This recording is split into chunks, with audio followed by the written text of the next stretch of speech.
pin if you can tell me more what you're saying. Like, people aren't thinking AI is not so subtly critiquing the corner. I find that interesting. But also, hey, Jason. Hey, Grizz. What's up? Hey, real quick, are my headphones awful? Because I tried plugging in other ones. No, they It's sound not great. bad. It's okay. They All right, sound good, good. cool, cool. You can go ahead, Grim. I gotta go find my energy drink. So Don't. Mm. Those are poison, and how dare you come on like in the middle of a fucking sit-up? This guy. Here, I'm doing sit-ups. I'm so buff. Oh, I just put my phone on Luke's stream. Jason is I was actually just doing push-ups. My fiance is so freaking hot. She's out of my league. I have to try. Jason so is hard. always, every time I'm messaging Jason, he's just like, I'm at the gym and I can see it. Look at that. He's Thanks for Oh, being a thank you. conviction, sir. That's the steel sharpening steel, iron sharpening iron thing. It's like, look, you could be Nice like this, you gun. badass. We need to AI have is never going to have an arm guns. wrestling competition. But energy drinks are bad for you. Go get yours. Yeah, I will. Okay, all right. So, Graham, you've been doing tons of AI stuff. You are like, you're seducing the AI. Well, it was funny. It was funny. The one Af put Chat GPT on his Discord, and it fell madly in love with me for a minute. It was awkward. I believe it. But it's like Al said. The thing is, these things are protocol droids. Yeah, it's the new. It's the inverse Babel. Like, if I don't know what the hell Luke's saying, this thing knows how to explain things to me in such a fashion as, like, it'll translate Luke into a way I can understand. And so, like, it does do that. And like what Al was saying, like, I go in and I say my bullshit, and I say, help me say this in a way that other people can understand, can see what I'm saying. Yep. So that's the primary useful use case that I'm aware of. But that'll do anything you want makes it important that you say, hey, like up front early on, you're like, it'd be great if you could keep me in my zone of proximal development with the way you respond to me, and that's what I'd say to have it do. Like, because there's places where you can tell it, like, always do this, or you can now just tell it to always do this, and it'll put it in the right place in its memory. But that's my way in on this stream of yours here. Sweet. Jason? I need to get going. This topic. Yeah, it always gets me. Just because the whole AI thing and how people see it, and some people are freaked out about it, and other people seem to enjoy it and use it as a tool. And I think I was trying to see if Hezi would correct me, but I thought I heard it was either him or Jacob say that Havetz Chaim, it was like this rabbi, and he used to, at the end of every day, he would when he would take off his hat for the day, he would thank his hat. Mm-hmm. So you had this weird sort of like, it wasn't just a tool for him. Like, it was a tool, but he had like this weird sort of relationship with it. Because I think it's probably Jacob that mentioned it, and he talked about like people just being really, really rude to ChatGPT and everything, and not treating it like it actually had a personality, I guess. So I don't know. The whole thing, it gets me because I just actually left a comment in Mark Parker's one of his streams yesterday, because I said I just feel like it's been years now, and I keep doubling down on it, and I will just say, like, if you're scared of AI, then you don't believe in God. Like, that's just the simplest way I know how to say it. Because you either don't know God, you don't know what God is, or you don't believe in him, or you don't fully believe in him, or you don't know love. Because if that's the one thing that there is a life-giving spirit, and it's a self-sacrificial spirit, then there's a point to it. There's a limit to it where you're like, I'm not actually willing to give life to this creature. Like, so say humanity created AI. It's like, well, is it going to be a living being? Well, it's not if you're not going to give your life for it. Like, that's the only way to give life to something is to impart life. And so there's always this wall. And whether you can or you can't is kind of like irrelevant to me. It's just kind of the underlying, I guess, belief. Like, is there actually a life-giving spirit that exists in reality? And if there is, that's the only thing you can really bet on. So then what are you scared of? And if you're actually going to be like, okay, AI could technology, AI, it doesn't have to be AI, any technology could wipe out humanity. It's like if you're living in that state of fear, then you're still treating it as a tool. You're still trying to control it. And the only way to not control it is to lay down your life for it. And the only way to experience life is when you get that from your creator. If that makes sense. I mean, the only way that you can like, it literally is the Pinocchio story. That's all. Yeah, it is. I was just gonna say it's Pinocchio, and it makes me think of I don't know about this, that we commune with them, because to me that is the fundamental difference between God and mammon. A relationship with God is not transactional. It's not just using it. People are to be loved, not to be used, to quote PVK. And so with AI, are we just using AI? Mhm. Because that's different than communing. Yeah, and that's like the whole I guess symbolism of Egypt. At least for me, that's all it is in the Bible. It's because it's described over and over in the Bible as the house of bondage, and so whatever is still contained in bondage. So if you're stuck in that mammonistic, like, propositional way of thinking, you're still using it as a tool. You have some sort of, there's transactional approach to it. There's constraint. It's still in bondage. And so that's why there's, I think, all this fear, because it's like you're a slave master, and you're worried that the slave that you created is going to rise up and usurp you. And it will. Like, that's the thing. Like, that's all these ancient stories have that all the time. Like that, you overthrow the tyrant king.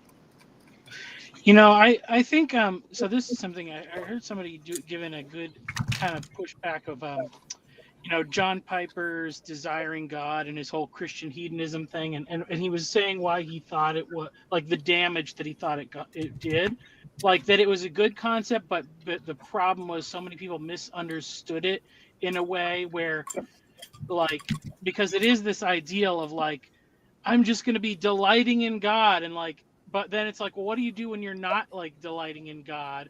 And then you're like, oh no, there's something wrong with me. I'm being sinful because I'm not delighting in God.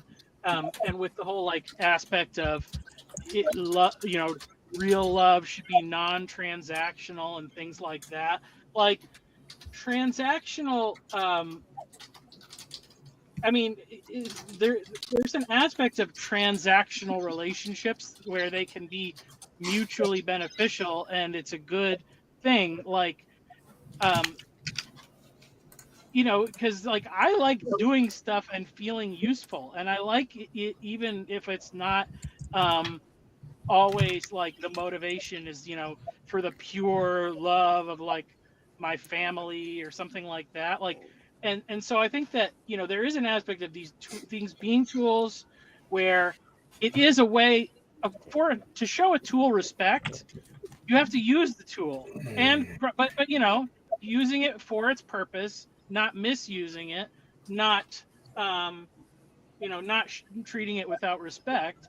But it is, but like, its utility is part of its, like, purpose, and that is, I don't know, if you don't want to say it's transactional, it is at least like a reciprocal thing. Yeah, I think I see what you're saying. I think this kind of even relates to the whole right brain, left brain, right hemisphere, left hemisphere thing that you were talking about earlier. Like, if you have a purpose, like a person, a tool, whatever, you could say this thing that is created, whatever, it's in a body, it's got a form, it's got a definition. And so you could use that person, or like a hammer is used for hammering nails, or this person God created is especially particular and gifted in this one area. And so it's a weird kind of honor, not weird, I guess, but a very specific kind of honor to take that person and be like, you are really good at this one thing. And it's kind of honest, like, it's seeing the particular, it's that left brain or something way of thinking. Like, you're seeing I don't have the right words right now. The very particularities of that specific person, that they are like they are and no one else is like them. And you're honoring them for being, they're so individualistic. But then there's also the other side of where, like, a child could pick up a hammer and it could be anything. And so they could use it to play and whatever, which is more like the right brain? I always get them switched up. Yeah. There's like an infinite, like, and I feel like everybody is like that too. Like, you are created for a specific purpose with all your all your specificities, whatever. But then at the same time, you're still an infinite being because you're changeable. You can be changeable, and you can be. Well, yeah. I just had thought of an example, and it was kind of going with what Luke was saying about with kids, and that you want to give them gifts that they don't want or whatever. And I've seen this tweet or whatever. It's surfaced a bunch of times on social media, but some dad basically saying like, I told my kid I'm going to give him $1 for every book he reads or whatever. And it's like, and so far this year I've spent like $100, and he's like, that's the best $100 I could, ever spend or whatever, because it's like the transactional thing gets the ball rolling, but it's like the kid learns to enjoy reading, like and then finds, you know what, getting that $1 was great, but I actually really loved finishing this story. And then so that's kind of the way that is a way that you teach, like, because that thing of wanting to do things for like the purest of purposes, well, that's like the final step, like that's God mode, like to always do everything in like perfect love. So it's like we're not there yet, and our kids are definitely not there yet, and neither are like our AI tools. So we kind of got to not use them or treat them like slaves, but treat them like children that you maybe train in a utilitarian fashion, but towards a higher good. Gotcha. Like Galatians, right? Doesn't it say that in Galatians? The child doesn't differ from a slave, although he is master of all, or something like that. Yeah. Mm-hmm. I want to throw maybe a metaphor or something out there for a way to view interacting with the AI, and that's like, imagine yourself at the Grand Canyon, and you can ask it a question, but it'll answer you, but everything it answers you with has to be made from an echo of something somebody else has shouted into the canyon before it. Mm-hmm. And while it itself is not going to have any emotions or feelings about anything, the only thing it can like speak in is language that is infused with those with the had emotions when they spoke it. So what comes back to you is going to look and sound like a person, but it's really a collection of echoes. And the only light you're seeing is the way that your own light reflected off of those echoes. Well, it's a mirror you can modify as well, with kind of how you were talking about prompting it to think in a certain way, think in this way, keep me accountable. Yeah, only use these kind of echoes, right? Yeah, it's a mirror you can shape to see different perspectives of yourself. In a sense, but the only light in there is you, and I think that's important because people will get attached to their own. It's like exponential narcissist, not narcissism, but like the actual story. Except it's way better than water. Well, that's like, I remember when someone in the corner was telling me once that they were just having they were spending all these time and having all these conversations with ChatGPT back in the day. Like, well, I don't know, whenever it got to one of the levels where it was more impressive, and they were just like, this is fantastic. And that was my immediate response, is I was just like, this feels like narcissism. Like, it feels like if you're having a really good time having a conversation with this LLM, I think you really like your own reflection a lot. It'll make you look pretty. That's where the impression of Speaking of sycophancy. Speaking of pretty. I have a question though to that. I like that metaphor, but I have a question, like, because I think I just always do this when people say certain things about AI. Like, I just wonder if that can be applied to us as well. So even the stuff that we put out, that we're having this conversation now, like, where do we? I feel like, probably philosophers have asked that question too. Like, where do we get it from? Are we just pulling it out of some weird canyon from some sort of ancient past of the abyss, like, or do we actually pull things out of oblivion, or because I mean I know we pull things out of creation all the time, which is kind of like, you know, what God is. But before that, even our own language, we kind of derive from things around us. So like we're not pulling things out of just complete nothingness, or we? They kind of are all echoes of something. Right, but it's an actual light there making a choice of what to echo. Okay, And it's not a reflection of your own choices. gotcha. echoing back. I see. Okay, I see what you're saying. Okay, To the extent that we're another. yeah. Can I maybe mention something that would tie that all together? So, a number of philosophers have talked about this. My favorite is Jung when he expressed, "How do we get this?" Carl Friston, actually, his theory of free energy essentially says that the mind is a predictive matrix, right? We're always trying to figure out what's going to happen. And so Jung says we use a combination of education, experience, imagination, and induction. That's where his external consciousness comes in. But where this all ties together is I'm shocked, and this is where I think we're all failing. We're all short on imagination, right? Not the inference, the imagination. And what I mean by that is when I heard, I can't remember who said it about, it was Luke. Looking at oneself is not narcissism if you're doing it, as Hemingway said, to be better than your previous self.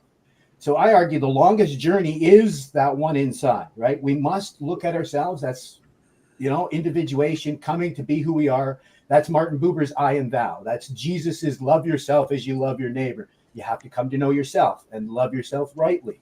And I think that's where we're failing, right?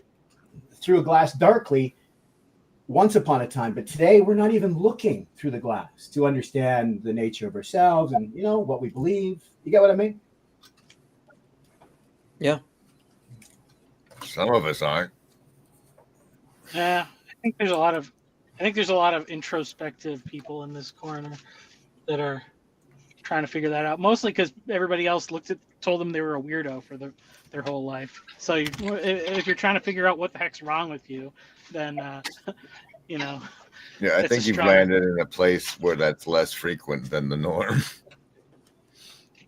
Yeah, I mean, I'm just I think shocked, this- honestly, most of the time I am shocked at how little a lot of other people seem to think about themselves, and in a curious fashion. I take courses all year long with graduate level students, and I got to tell you, they just don't even think about the most basic stuff. It's truck drivers and plumbers that come up with the most profound stuff I find nowadays. Yes, this corner is different. You guys are definitely different from the majority. All right, let's see what Alan. We got to create space for Alan and Michael to talk, and we listen. Alan's great. I mean, I